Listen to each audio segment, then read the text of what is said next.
Il y a une maladie dont on parle très peu et qui reste tabou. C'est une maladie strictement féminine qu'on appelle le lichen scléreux vulvaire. C'est une inflammation chronique de la zone génitale féminine qui touche la peau et surtout les muqueuses.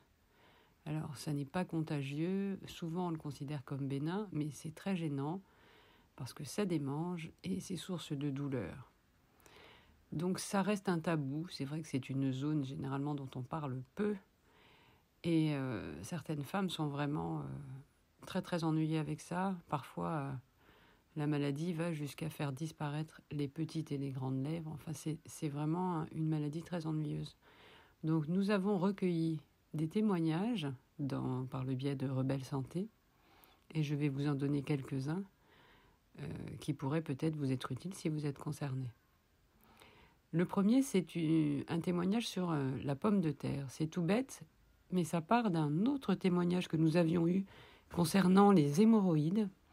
Un monsieur qui nous disait qu'il avait des hémorroïdes depuis des années, une fistule, enfin il était vraiment très mal en point.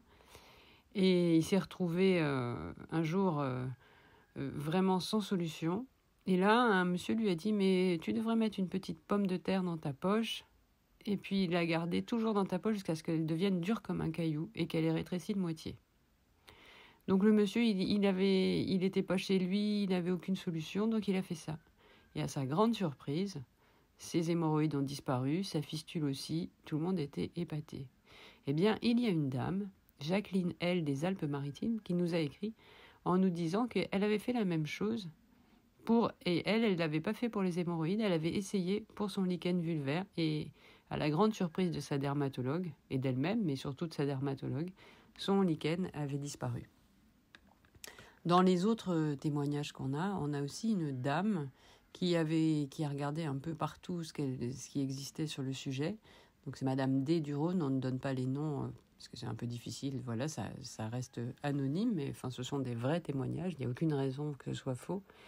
Donc c'est une dame qui dit qu'elle est touchée par le problème du lichen scléreux vulvaire depuis ses 40 ans, mais ça ne la dérangeait pas trop, à part quelques petites gratouilles de temps en temps. Et puis quand elle a été ménopausée, son lichen s'est développé. Alors au début, elle était célibataire, elle ne s'est pas trop aperçue de l'essor de la maladie, mais elle a rencontré quelqu'un et les rapports étaient vraiment très très douloureux, les rapports sexuels. Donc elle a eu très mal, elle est allée voir son médecin qui lui a dit que c'était le lichen et qui lui a ordonné de la cortisone. Alors la cortisone, ça lui faisait un peu peur, elle n'avait pas trop envie d'en prendre, donc elle l'a utilisée et c'est vrai que ça a amélioré un peu les choses, mais elle a cherché ailleurs s'il y avait d'autres solutions plus durables, plus naturelles. Et donc, comme elle a vu qu'on pouvait conseiller l'argile, l'huile, le bicarbonate, elle a fait une préparation avec ces ingrédients-là. Donc la préparation, je vous donne la recette de cette dame, c'est 3 cuillerées à café bien pleines d'argile verte. Elle utilise une cuillère en bois pour mélanger, avec 1 cuillerée à café d'huile de coco, 6 cuillerées à café d'eau de source, elle précise bien, pas de l'eau du robinet, et une demi-cuillère à café de bicarbonate de soude.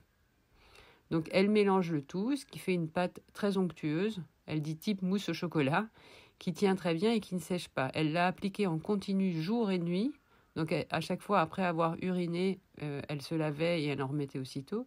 Et elle a été impressionnée par la rapidité avec laquelle le lichen s'est réduit. Donc ça l'a picoté les 2 premiers jours, mais elle a continué.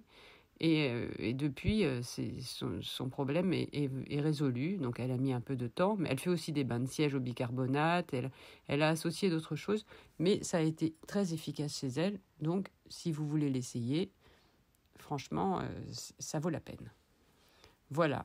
Il y a aussi Josiane R. des Yvelines qui nous a écrit pour nous dire qu'elle avait utilisé l'argent colloïdal. Elle a fait ses recherches, elle aussi. Et puis, elle a eu l'idée de tester l'argent colloïdal qu'elle a acheté en magasin bio. Et elle en prend une mesure en 15 ppm 2 fois par jour. Et puis, elle fait une pulvérisation en 10 ppm, donc en spray, sur la partie malade 3 fois par jour. Elle dit que quand il y a des crevasses, ça brûle un peu et que c'est normal. Elle laisse sécher pendant 10 minutes. Et depuis, elle prend plus de cortisone et ça va bien mieux. Donc voilà, c'est une solution très, très simple à mettre en œuvre. Une autre lectrice nous a dit qu'elle utilisait l'huile d'amande douce pour son lichen et qu'elle n'avait plus de démangeaison ni de brûlure et que ses petites lèvres revenaient doucement. Donc, parfois, vous voyez, il y a des remèdes tout simples. Donc, il y en a quelques autres remèdes sur le forum de Rebelle Santé ou sur le site de Rebelle Santé. Donc, n'hésitez pas à vous y reporter. Au revoir.